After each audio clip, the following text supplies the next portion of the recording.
अस्सलामुअलैकुम everyone, this is Uma Sairish and welcome to my YouTube channel. उम्मीद है कि आप सब खैरियत से होंगे, मज़े में होंगे और अपने फेवरेट ड्रामों को बहुत ज़्यादा इंजॉय कर रहे होंगे। लेकिन मुझे यकीन है कि मुझ समेत बहुत से लोग एक ड्रामा ऐसा है जिसके ख़त्म होने की अब दुआएं कर रहे हैं। जी, मैं बात कर रही हूँ तेरे बिन की।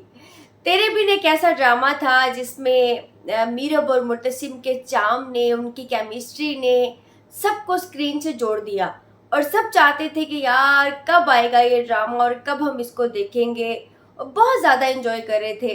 लेकिन फिर अचानक नूरा को पड़े दौरे और उसने इतना बुरा कर दिया ड्रामे को कि ड्रामा अब इतना स्लो हो चुका है, उसमें इतने फ्लैशबैक्स दिखाए गए हैं कि अब तकरीबन ये सारा ड्रामा हमें ज़बानी याद हो गया है। ये शायद चाहते थे प्रोड्यूसर कि ये हम हिफ्स कर लें ड्रामा, ताकि हम इसको कभी ना भूल सकें।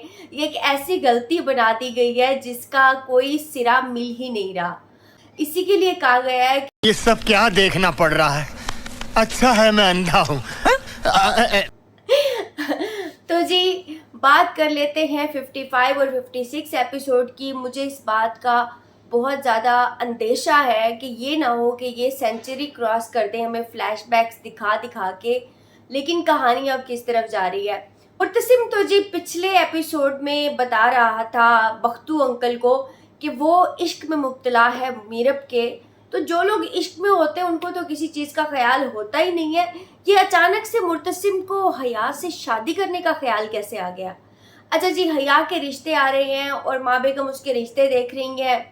मुझे नूरा मखदूम की जो साइकी है वो बिल्कुल समझ नहीं आई।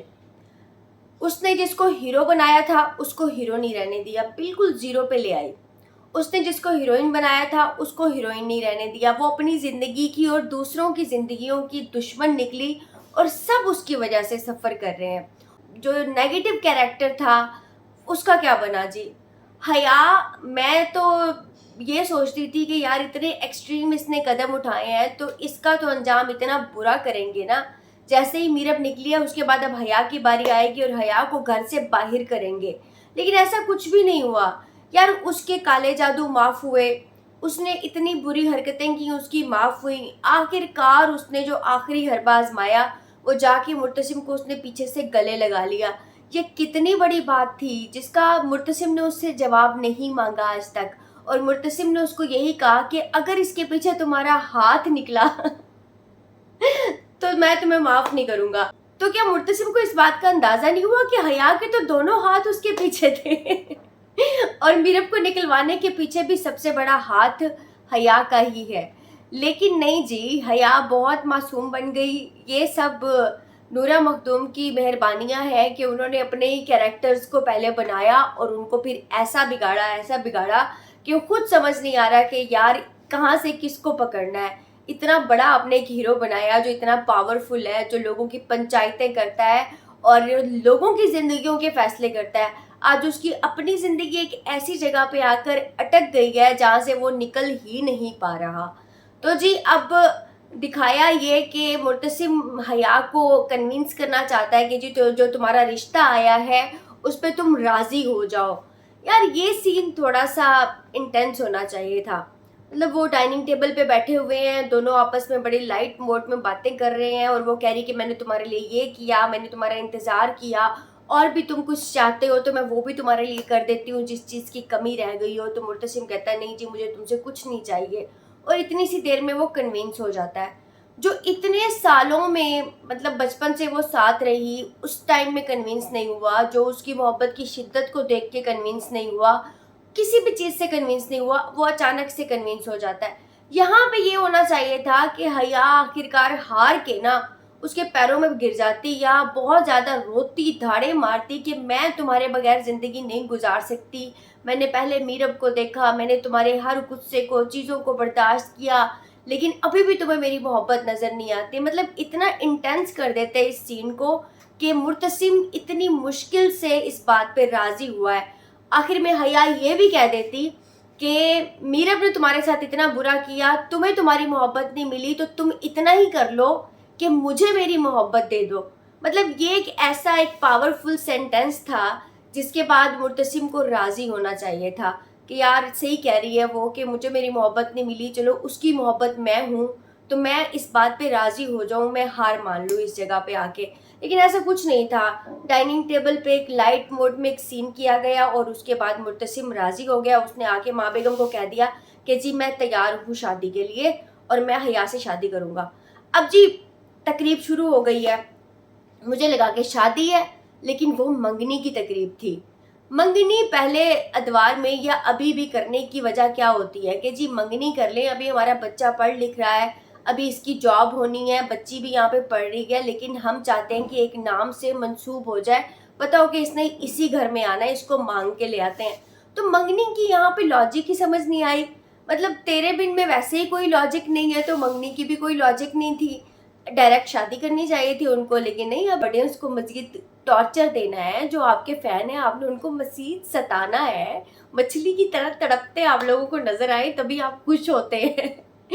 तो खैर जी मंगनी कर दी और उस पर 4-5 खवातीन बैठी हैं जो ये सवाल करी कि मीरब कहाँ गई है, और वो कहते हैं जी मीरब खुद ही घर छोड़ के चली गई है, इसलिए हम मुर्तसिम की दूसरी शादी कर रहे हैं।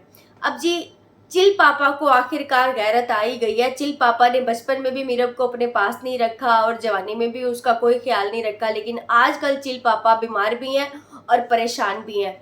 वो आके लड़े मुर्तसिम के साथ कि भाई तुमने मेरी बेटी के आने का इंतज़ार नहीं किया, तुमने उसका हक किसी और को दे दिया।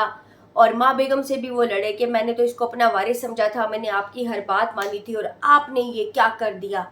भाई जिस बंदे की बेटी भाग जाती है ना, वो वैसे ही बड़ा शर्मिंदा और बेचारा होता है। वो कभी मुंह उठा के बात नहीं कर सकता, वो तो नजरें ही नहीं उठा सकता यार कि मेरी बेटी खुद अपनी मर्जी से भागी है।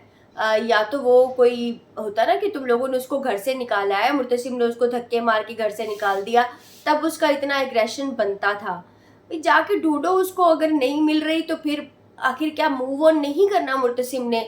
मेरा तो ख्याल है कि जिस हिसाब से दिखा रहे हैं कि बच्ची पैदा भी हो गई है और बच्ची बड़ी भी हो गई है, तो 1.5 साल तो गुजर ही चुका होगा इस सारे प्रोसेस के अंदर। तो जी ये हो गया कि अब मुर्तसिम की मंगनी हो गई है हया के साथ और हया को चैन पड़ गया है, सुकून पड़ गया है। लेकिन ऐसा ऐसा साथ से आरी इंसान लेके पता नहीं अब हया उसके साथ क्या करेगी। लेकिन मुर्तसिम अब भी तन्हाई में जाकर उसको याद कर रहा है। तो बख्तू अंकल आके कहते हैं कि आपने तो मूव ऑन होने का फैसला कर लिया था, अब आप यहाँ पे क्या कर रहे हैं। तो वो कहते हैं कि मैं एक ऐसा प्यासा हूँ जिसको उसी को याद करके करार आता है। तो भाई प्यासे को चाहिए था कि उसको ढूंढ के ले आते, और प्यासे ने पूरी ज़िंदगी उसकी कोई गलती किसी को नहीं बताई और उसको उसके फ्लैट से पकड़ के लाया। उसकी इतनी मिस्टेक्स थी वो सारी की सारी माफ़ कर दी, लेकिन प्यासे ने बगैर किसी लॉजिक के और बगैर किसी सबूत के ये इल्ज़ाम लगा दिया कि मीरब रुहेल के साथ भागी है। तो ये उसने इतनी बड़ी बात माँ बेगम को या हया को, इन सबको कैसे कर दी, इतना बड़ा वावेला कैसे मचा दिया। अब जी मंगनी तो हो गई है, लेकिन अभी तक मुर्तसिम उसके गम में है और अभी तक वो बेड पे नहीं सोता। वो अभी भी सोफे पे अपने घुटने तोड़ता है और वहीं पे जाके सोता है मीरब की याद में। मीरब ने उसे यादों में दिया ही क्या है, एक सोफा।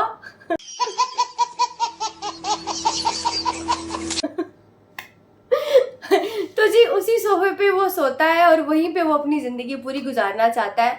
उसके सोग में वो अभी तक मुब्तला है। हया उसको किसी भी तरह से कन्विंस नहीं कर पा रही, लेकिन हया को मीरब की हर चीज़ चाहिए।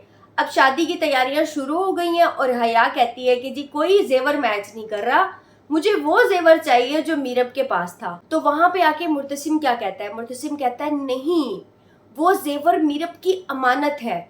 भाई मीरब की अमानत तो तुम भी थे, इतनी बड़ी अमानत में तुमने खयानत कर दी, अब उसके कपड़े और जेवर उसमें क्या फर्क पड़ता है यार। तुम्हारा इश्क जो है ना वो मेरी तो समझ से बाहर है। मुझे नहीं समझ आ रही कि ये किस तरह का इश्क चल रहा है जिसमें तुम उसके जेवर तो संभाल के रख रहे हो, उसकी यादें तो संभाल के रख रहे हो, लेकिन तुमने उससे दोबारा मिलने की कोशिश नहीं की, या तुमने बिल्कुल सारे पहरे भी हटवा दिए और सारे काम तुमने कर लिए।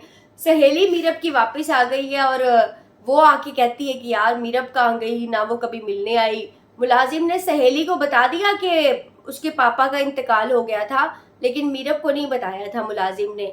अच्छा अब सहेली जाती है मुर्तसिम से पूछने, तो वो जाके उनको बताती है कि रुहेल ने तो जी दुबई में जाके शादी कर लिया है। रुहेल के सारे मोहब्बतों के जो दावे थे वो ऐसे धड़ाम से टूट जाएंगे। एक कुट खाई उसने मुर्तसिम की मुलाजमों से। बख्तू अंकल ने लगता है उसको चंगी खांसी लगा दी थी। रुहेल ऐसा दुम दबा के भागा कि उसने बाहर चला गया और जाके शादी भी कर ली। वो व्हाइट बोर्ड लेके उसके इश्क में मुब्तला था और वो कहता था कि मैं तुम्हारे बगैर ज़िंदगी नहीं गुजार सकता। उसने भी अपनी ज़िंदगी में मूव ऑन कर लिया, लेकिन मीरब अभी तक समझ नहीं आ रहा कि क्या कर रही है। मीरब अभी तक वो रिक्शे वाले की अंकल आंटी के घर पे रह रही है और उन्हीं की बेटी बन गई है। अच्छा, अब कितना एक बड़ा वक्त होता है जिसमें आपका बच्चा पैदा होता है। आप कहते हैं कि यार मेरे माँ बाप का इस वक्त मेरे पास होना ज़रूरी है। वैसे तो हमेशा औरत की यही ख्वाहिश होती है कि उसका शौहर उसके पास हो, उसके माँ बाप उसके पास हो, ताकि इस वक्त में, इस मुश्किल वक्त में वो उसको हौसला दे सकें। लेकिन मीरब ने उस वक्त में भी याद नहीं किया अपने माँ बाप को कि यार एक कॉल करके उनको बता दो वो हॉस्पिटल में आ जाएं और मेरा बुरा वक्त है, मुझे उनकी याद आ रही है। यार उन्होंने कितना अच्छा सलूक किया था मीरब के साथ, कितने प्यार से इसको पाल पोस के बड़ा किया था। लेकिन कोई इतना इमोशनलेस भी हो सकता है? अगर ये ड्रामे में भी दिखाया है या एक इमेजिनरी कैरेक्टर भी है, तो मैं नहीं समझती कि कोई भी इंसान इतना एहसान फरामोश हो सकता है, इतना इमोशनलेस हो सकता है कि वो अपने माँ बाप को बिल्कुल ही अपनी ज़िंदगी से निकाल दे और एक ही शहर में रहते हुए उनसे दोबारा मिलने की कोशिश ना करे। ये अलग बात है कि अब बाप उसका मर चुका है और माँ उसकी अमेरिका चली गई है इद्दत पूरी करके और कहानी ख़त्म शुद्ध हो गई है, लेकिन उसने किसी को याद नहीं किया। अब वो बच्ची बड़ी हो रही है और वहीं पे रह रही है। अब अचानक से बच्ची को चोट लगती है और घर पे कोई नहीं होता और वो सड़कों पे रुलती फिर रही है। मैं हमेशा से ये बात कहती हूँ कि मीरब वो बंदी थी जो मुर्तसिम खान की बीवी थी और हर मुलाजिम उसके इशारे पे नाचता था। मीरब ने अपने लिए ये कैसी ज़िंदगी चुनी? या तो वो अपने आप को कुछ बन के दिखाती, या उसे किसी रिक्शे किसी गाड़ी की ज़रूरत ना होती, वो अपनी गाड़ी पे जा रही होती अपनी बच्ची को लेके। वो कहती मैंने अपने ख्वाब पूरे किए हैं और मैं इनको दिखाऊंगी कि मैं क्या कर सकती थी। एक ऐसी बुरी ज़िंदगी उसने अपने लिए चुनी, तो ऐसी ज़िंदगी उसने क्यों चुनी अभी तक? अच्छा, नूरा को बुला ले और वो आके इस बात का जवाब दे दे, वो बता दे कि मीरब को घर से क्यों निकाला था। मतलब अभी तक नवाज शरीफ ये बात पूछते रहे कि मुझे क्यों निकाला। मैं भी पूछना चाहती हूँ नूरा से कि उसने आखिर मीरब को इस घर से क्यों निकाला था। ऑडियंस को बहुत ज़्यादा मोहब्बत थी इन दोनों की स्क्रीन केमिस्ट्री से। वो इनको साथ देखना चाहते थे, लड़ाई होती, नोक झोंक होती, मुर्तसिम उसको वकील बना देता, उसकी कोई ख्वाहिश पूरी कर देता। एक प्यारी सी, एक आइडियल सी स्टोरी ये बन सकती थी जिससे लोगों को एक अच्छा मैसेज मिल सकता था कि लड़कियां अगर ये चाहती हैं कि वो पढ़ना चाहती हैं या वो अपना करियर बनाना चाहती हैं, तो वो शादी के बाद भी अगर उनको अच्छे हस्बैंड मिले तो वो ये काम कर सकती हैं। और हस्बैंड्स को भी ये मैसेज आता है कि यार अगर लड़की के दिल में कोई ख्वाहिश होती है तो उसको पूरा करने में हस्बैंड्स को हमेशा आगे होना चाहिए। लेकिन नहीं, यहाँ पे तो कोई इस तरह का मैसेज दिया है जो कोई अकल और शऊर वाला बंदा तो बिल्कुल भी नहीं लेना चाहेगा। तो वो अब हॉस्पिटल में गई है और उसके पास पैसे नहीं है बच्ची के इलाज के लिए, वो भी उसकी सहेली देती है। सहेली खैर उसको कहीं से मिल गई है। अब मुर्तसिम को ये पता चल गया है कि रुहेल के साथ नहीं है मीरब। अब देखिए नेक्स्ट वो फिर से अपना सर्च ऑपरेशन जारी करता है या नहीं करता, लेकिन कहानी इलॉजिकल सी दास्तान बन चुकी है जिसमें किसी बात की कोई लॉजिक नहीं मिलती। अब इसको किसी मोड़ पे जाके ख़त्म हो जाना चाहिए। नेक्स्ट एपिसोड में देखते हैं कि मीरब जाती है मुर्तसिम के पास उसका बच्चा लेके, तो क्या रिएक्शन होता है। और मेरी तो यही दुआ है कि ये कहानी अब किसी अच्छे इख्तिताम की तरफ चली जाए। तो नेक्स्ट एपिसोड का इंतज़ार करते हैं। तब तक आप मेरी वीडियो को लाइक कीजिए, शेयर कीजिए और मेरे चैनल को सब्सक्राइब करना हरगिज़ ना भूलिए। Thank you so much.